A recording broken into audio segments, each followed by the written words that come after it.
আসসালামু আলাইকুম। পারুল্য উচ্চ বিদ্যালয়ের পক্ষ থেকে আমি নাসিমা আক্তার, সিনিয়র শিক্ষক, অনলাইন ক্লাস শুরু করছি। প্রিয় শিক্ষার্থীরা, তোমরা যে যেখানে আছো ভালো আছো, সুস্থ আছো আশা করি। আজকে অনেকদিন পরে তোমাদের কাছে অনলাইনে ক্লাস করতে এসেছি। তোমরা নিশ্চয় বাড়িতে বসে অনলাইনে ক্লাসগুলি মনোযোগ সহকারে দেখছো এবং লেখাপড়া করার চেষ্টা করছো। আজ আমি তোমাদের পড়াবো দশম শ্রেণীর অর্থনীতি, অধ্যায় ৩ চাহিদা। অধ্যায় ৩ চাহিদা আজকে আমি তোমাদেরকে পড়াবো। চাহিদা কি? চাহিদা বলতে আমরা বুঝি সাধারণভাবে কোনো কিছু পাওয়া, আশা বা আকাঙ্ক্ষাকে বা ইচ্ছাকে আমরা চাহিদা বলি। কিন্তু অর্থনীতিতে শুধু ইচ্ছা বা আকাঙ্ক্ষাকে চাহিদা বলে না। অর্থনীতিতে চাহিদা বলতে হলে কতগুলি শর্ত লাগে। চাহিদা অর্থনীতিতে চাহিদা হলো কোনো কিছু পাওয়ার ইচ্ছা থাকতে হবে এবং সেই ইচ্ছাটা কাজে লাগানোর জন্য প্রয়োজনীয় অর্থ থাকতে হবে এবং অর্থ থাকলে চলবে না, সেই অর্থ খরচ করার মতো ইচ্ছেও থাকতে হবে। যেমন ধরো, এখানে আমি সংজ্ঞাটি লিখে দিচ্ছি, তোমরা দেখো। কোনো নির্দিষ্ট দামে একজন ক্রেতা কোনো দ্রব্য ক্রয় করার আকাঙ্ক্ষা, আর্থিক সামর্থ্য, অর্থব্যয়ের ইচ্ছাকে চাহিদা বলে। তাহলে আমরা এখানে কি দেখলাম? যে কোনো দ্রব্য ক্রয় করার জন্য আমার কি থাকতে হবে? ইচ্ছা থাকতে হবে এবং সেটা ক্রয় করার জন্য প্রয়োজনীয় অর্থ থাকতে হবে এবং সেই অর্থ ব্যয় করার জন্য আমার ইচ্ছা থাকতে হবে। যেমন ধরো, একজন ভিক্ষুকের গাড়ি কেনার খুব ইচ্ছে, কিন্তু সে কখনো গাড়ি কিনতে পারবে না, কারণ যেহেতু তার প্রয়োজনীয় অর্থ নেই। আবার দেখা যায় যে একজন ধনী ব্যক্তি যার পর্যাপ্ত টাকা আছে, গাড়ি কেনার মতো তার পর্যাপ্ত টাকা আছে, কিন্তু দেখা যাচ্ছে যে সে কৃপণ, সে টাকা ব্যয় করে যে গাড়ি কিনবে সেই মন মানসিকতা তার নাই। সেক্ষেত্রে কি হবে না? চাহিদা হবে না। তাহলে চাহিদা অর্থনীতিতে চাহিদা হতে হলে আমাদের কয়টি শর্ত পালন করতে হবে? 3টি শর্ত পালন করতে হবে। তাহলে অর্থনীতিতে চাহিদার শর্ত কয়টি? 3টি। চাহিদা শর্ত 3টি।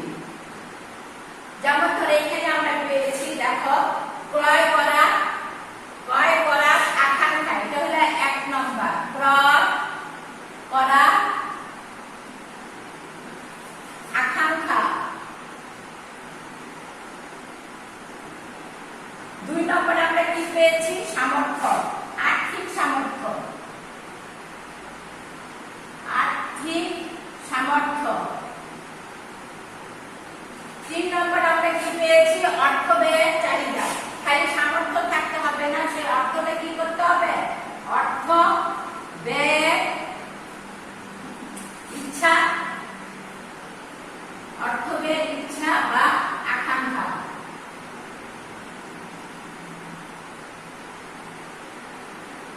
তাহলে দেখো, চাহিদা বলতে আমরা কি বুঝছি? কোন নির্দিষ্ট দামে একজন ক্রেতা কোনো দ্রব্য ক্রয় করার আকাঙ্ক্ষা, আর্থিক সামর্থ্য এবং অর্থ ব্যয়ের ইচ্ছাকে চাহিদা বলে। তাহলে আমরা চাহিদার শর্ত পেয়েছি 3টি। ক্রয় করার আকাঙ্ক্ষা বা ইচ্ছা, আর্থিক সামর্থ্য, অর্থ ব্যয়ের ইচ্ছা বা আকাঙ্ক্ষা। এই 3টা শর্ত যদি থাকে তাহলে আমরা অর্থনীতি কি বলতে পারবো? চাহিদা বলতে পারবো। সাধারণ ভাষায় কোনো কিছু পাওয়ার ইচ্ছাকে চাহিদা বলে, কিন্তু অর্থনীতিতে যদি আমরা চাহিদা বলি তাহলে এই 3টি শর্ত আমাদের মানতে হবে। ক্রয় করার আকাঙ্ক্ষা, আর্থিক সামর্থ্য, অর্থ ব্যয় করার ইচ্ছা। এরপরে দেখো, চাহিদার বৈশিষ্ট্য, চাহিদার সংজ্ঞা বলা হয়ে গেল। চাহিদার বৈশিষ্ট্য, চাহিদার সংজ্ঞা, চাহিদার বৈশিষ্ট্য। এখন আমরা আসতেছি চাহিদা বিধি। দেখো, চাহিদা সব সময় দামের সাথে সম্পর্ক। দামের সাথে চাহিদার একটা বিপরীত সম্পর্ক আছে। যদি দাম বাড়ে চাহিদা কমে, আর যদি দাম কমে চাহিদা বাড়ে। এই বিধিটিকে আমরা বলে থাকি চাহিদা বিধি। অন্যান্য অবস্থা অপরিবর্তিত রেখে যদি দাম বাড়ে, দেখো, দাম বাড়লে চাহিদা কমে, আবার দাম কমলে চাহিদা চাহিদা বাড়ে।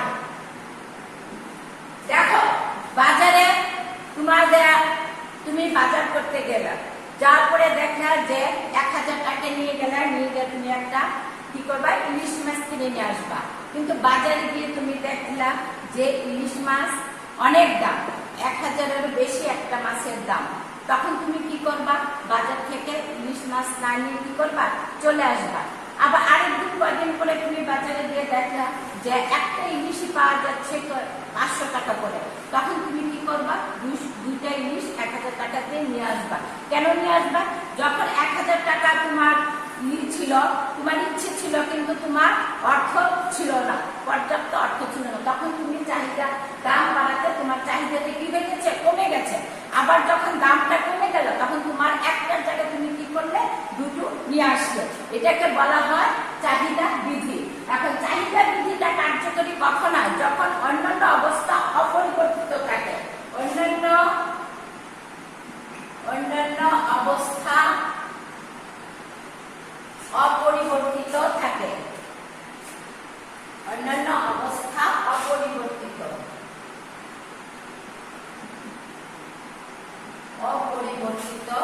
থাকলে এই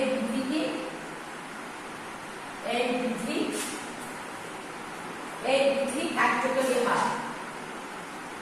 বৃদ্ধি কার্যকর। দেখো দাম বাড়লে চাহিদা কমে, দাম কমলে চাহিদা বাড়ে। দামের সাথে চাহিদা কি সম্পর্ক, একটা বিপরীত সম্পর্ক। দাম যদি বেড়ে যায় চাহিদা কমে যাবে, দাম কমলে চাহিদা বেড়ে যাবে। কিন্তু এটা কখন কার্যকরী হবে, এই বৃদ্ধিটা অন্যান্য অবস্থা অপরিবর্তিত থাকলে। মানে অন্যান্য অবস্থা অপরিবর্তিত, অন্যান্য অবস্থা বলতে আমরা কি বুঝি, অন্যান্য অবস্থা বলতে আমরা বুঝি যে ক্রেতার আয়, ক্রেতার আয়, রুচি, অভ্যাস, পছন্দ, এই জিনিসগুলি যদি পরিবর্তন না হয় তাহলে দাম বাড়লে চাহিদা কমে, দাম কমলে চাহিদা বাড়ে। এই বিধিটি কার্যকরী হয়। যেমন ক্রেতার আয় যদি পরিবর্তন না হয়, রুচিটা যদি পরিবর্তন না হয়, অভ্যাস বা পছন্দ যদি পরিবর্তন না হয়, তাহলে এই বিধিটা কার্যকরী হয়। আরেকটা আছে, যেমন ধরো বিকল্প জিনিসগুলি যদি একই দাম সমপরিমাণ দাম থাকে তাহলে এই বিধিটা কার্যকরী হয়। যেমন ধরো চা, কফি, একটা বিকল্প কিন্তু আরেকটা। চায়ের বিকল্প হলো কফি। চা যে পরিমাণ দাম থাকবে, কফিটা যদি পাশাপাশি সেই কমই থাকে তাহলে এই বিধিটা কার্যকরী হবে। আবার আরেকটা আছে পরিপূরক। এখন চা তৈরি করতে গেলে আমাদের চিনি লাগবে, দুধ লাগবে। এই পরিপূরক জিনিসগুলি কি থাকতে হবে, আমাদের দামের আওতা থাকতে হবে, তাহলে এই বিধিটি কার্যকরী হবে। তাহলে আমরা চাহিদা বৃদ্ধি কি বললাম, চাহিদা বৃদ্ধি হলো দাম বাড়লে চাহিদা কমে, দাম কমলে চাহিদা বাড়ে। যেমন ধরো দাম,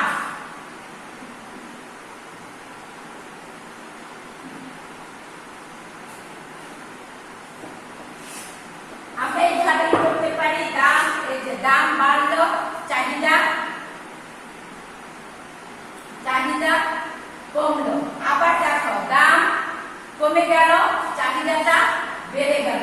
এই যে এটা হলো সূত্র, যে দাম যখন বেড়ে যায় চাহিদা তখন কমে যায়, আর দাম যখন কমে যায় চাহিদা তখন বেড়ে যায়। এটাকে বলা হয় চাহিদা বৃদ্ধি। এখন অন্যান্য অবস্থা পরিবর্তন বলতে আমরা কি বুঝলাম, ক্রেতার আয়, ক্রেতার রুচি, অভ্যাস, পছন্দ এবং বিকল্প দ্রব্য গুলি যদি অপরিবর্তিত থাকে, কোনো পরিবর্তন না হয়, তাহলে সেটাকে বলা হয় চাহিদা বৃদ্ধি। এখন দেখো চাহিদার সূচি ও চাহিদার রেখা কাকে বলে। এখন চাহিদার সূচি আর চাহিদা রেখা হলো যে কোনো নির্দিষ্ট দামে একজন ক্রেতা যখন তার বিভিন্ন দ্রব্য ক্রয় করার ইচ্ছা প্রকাশ করে, তখন সেটা যে তালিকার মাধ্যমে প্রকাশ করা হয় সেটাকে বলা হয় চাহিদা সূচি। আর চাহিদার সূচি আর চাহিদা চাহিদা রেখা। দেখো চাহিদার সূচি এবং চাহিদা রেখা কাকে বলে?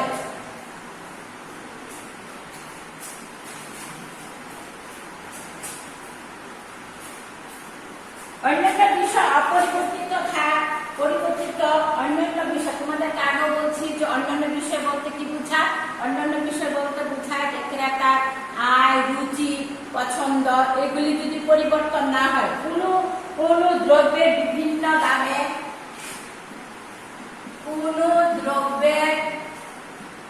বিভিন্ন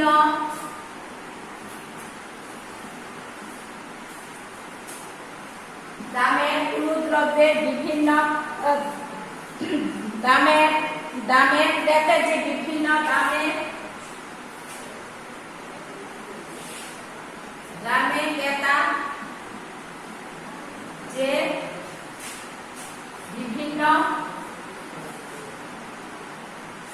ক্রেতা যে বিভিন্ন পরিমাণ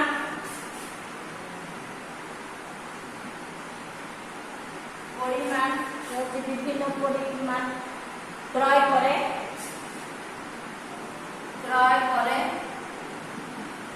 তার যে তালিকার মাধ্যমে প্রকাশ করা হয় তাকে চাহিদা সূচি বলে।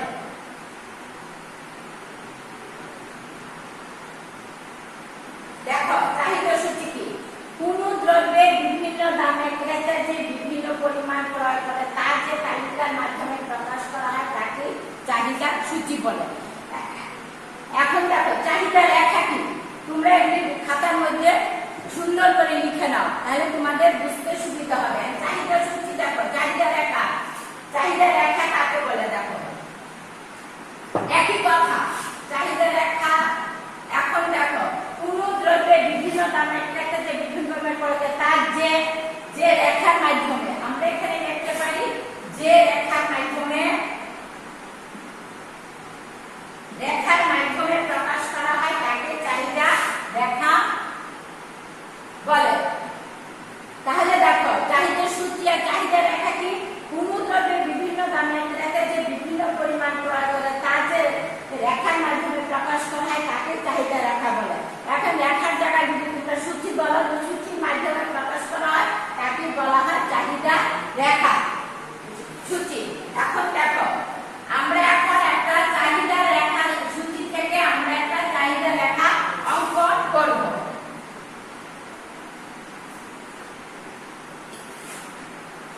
এখন দেখো আমরা একটা চাহিদা সূচি থেকে চাহিদা রেখা অঙ্কন করব। আগে আমরা একটা চাহিদা রেখা অঙ্কন করি, সূচি অঙ্কন করি। এই দেখো তোমরা স্কেল দিয়ে সুন্দরভাবে টেনে নিবা, তাহলে ভালো সুন্দর দেখাবে।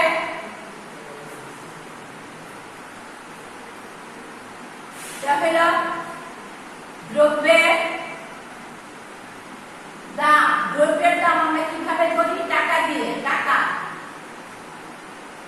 এটা হলো চাহিদার পরিমাণ,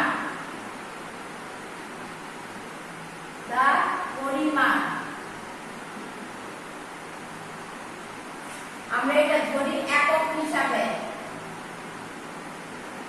এখন দেখো দ্রব্যের দাম, এটা একটা দ্রব্যের দাম হলো 8 টাকা, আর আমরা চাহিদার পরিমাণ পেলাম 4 একক। কয় একক? 4 একক। তারপরে দেখো দ্রব্যের দাম যখন কমে যায়, দ্রব্যের দাম কম হলো 6 টাকা, চাহিদার পরিমাণে কি হবে বলছি? দাম কমলে চাহিদাটা বেড়ে যাবে। তাহলে দ্রব্যের দাম যখন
দেখো দ্রব্যের দাম যখন 8 টাকা ছিল, চাহিদার একক ছিল 4। দ্রব্যের দাম যখন 6 হয়েছে, চাহিদা বেড়ে হয়েছে কত? 8। দ্রব্যের দাম যখন 4 হয়েছে, চাহিদার পরিমাণ বেড়ে হচ্ছে 12। দ্রব্যের দাম যখন 2 হয়েছে, চাহিদার পরিমাণ হলো 16। তাহলে দেখো আমরা কি পেলাম? দ্রব্যের দাম আস্তে আস্তে কমে যাচ্ছে আর চাহিদার পরিমাণ আস্তে আস্তে কি হয়ে যাচ্ছে? বেড়ে যাচ্ছে। এটাকে তাহলে আমরা চাহিদার দামের সাথে চাহিদার কি সম্পর্ক পেলাম? বিপরীত সম্পর্ক পেলাম, যে দাম বাড়লে চাহিদা কমে আর দাম, এটা যদি আমরা উল্টে দেই, যেমন ধরা দিতে পারি যে 2 টাকা যখন থাকবে দ্রব্যের দাম, তখন আমরা পাবো কি? 16 একক। আবার যখন 4 টাকা হবে, বাড়বে, দামটা বাড়বে, চাহিদার পরিমাণটা কি হবে? 12 হবে। এভাবে আমরা উল্টে দিয়েও পারি। এখন এই চাহিদা সূচিটাকে আমরা চাহিদা রেখা অঙ্কন করতে পারি। চাহিদা রেখা, দেখো এখন চাহিদা রেখাটা তোমরা স্কেল দিয়ে সুন্দর করে অঙ্কন করবে। আমি হাত দিয়ে অঙ্কন করতেছি। এখানে আমরা একটা অক্ষ নিব আর এই পাশে আমরা একটা অক্ষ নিব। ভূমিতে একটা অক্ষ নিব, লম্বতে একটা অক্ষ নিব। তোমরা তো জ্যামিতি নিশ্চয়ই করছো, তোমরা জ্যামিতি ভালো জানো। তো এখন আমরা একটা অক্ষ নিলাম, যেমন OX হলো ভূমি অক্ষ আর OY হলো লম্ব অক্ষ। এখন দেখো এই OX অক্ষটাকে আমরা বলতে পারি চাহিদার পরিমাণ, বলতে পারি এই অক্ষটাকে চাহিদার পরিমাণ। আর OY অক্ষটাকে আমরা বলতে পারি দ্রব্যের দাম। দ্রব্যের দাম।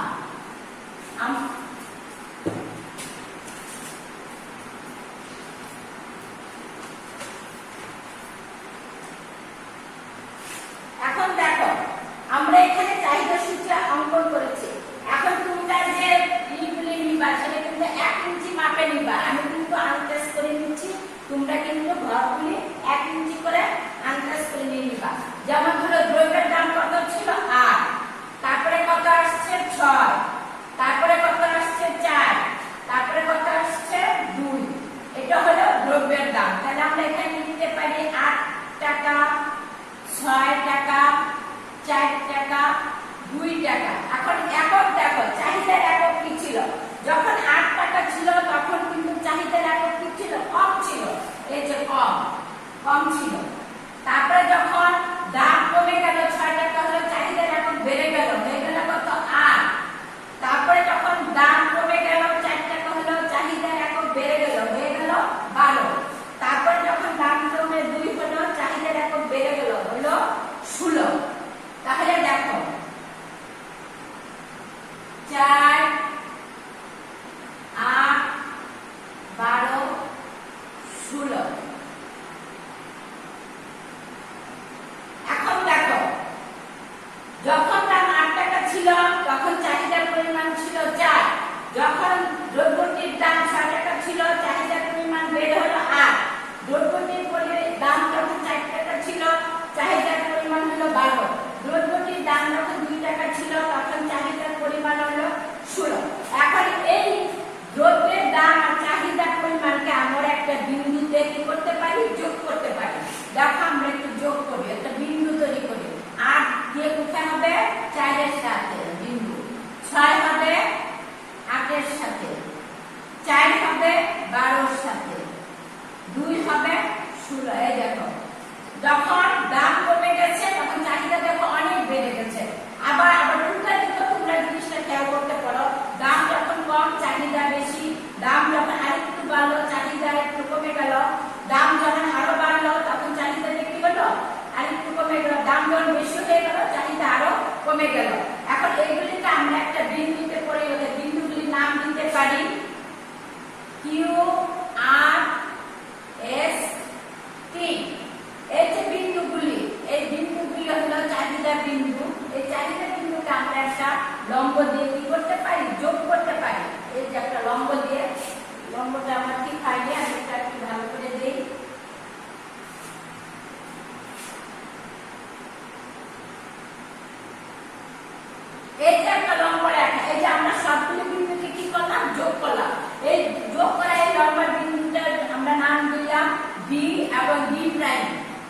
ডি বা ডি প্রাইম, এটাকে বলা হয়, এই লম্বা রেখাগুলো বলা হয় চাহিদা রেখা।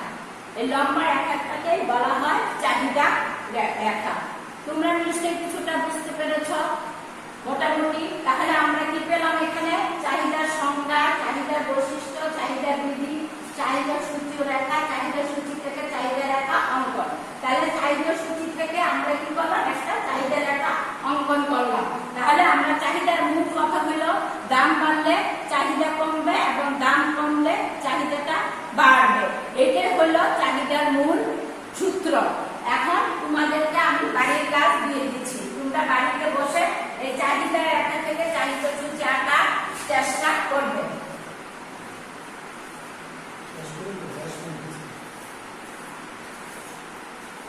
তোমাদের বাড়ির কাজ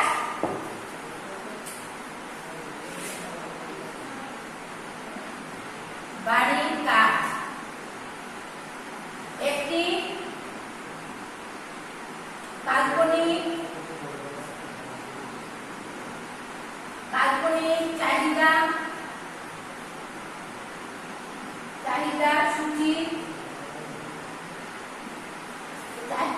চাহিদা সূচি থেকে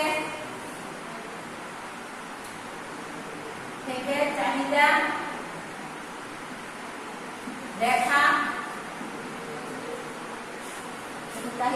রেখা অঙ্কন প্রক্রিয়াটি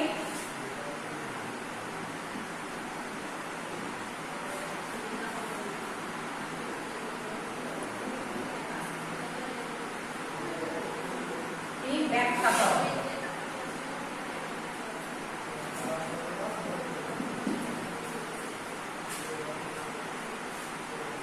তাহলে সুপ্রিয় শিক্ষার্থীরা, তোমরা আজকে আমি তোমাদেরকে চাহিদা পড়াইলাম, তোমরা আশা করি কিছুটা বুঝতে পেরেছ। বাড়িতে তোমরা বই দেখে আরেকটু বোঝার চেষ্টা করবে। তোমাদের বাড়ির কাজটা দিয়ে দিচ্ছে, তোমরা মনোযোগ সহকারে বাড়িতে কাজটি করবে। আজকে ক্লাস এখানে শেষ করছি। তোমরা সবাই যেখানে আছো ভালো থেকো, সুস্থ থেকো। আসসালামু আলাইকুম।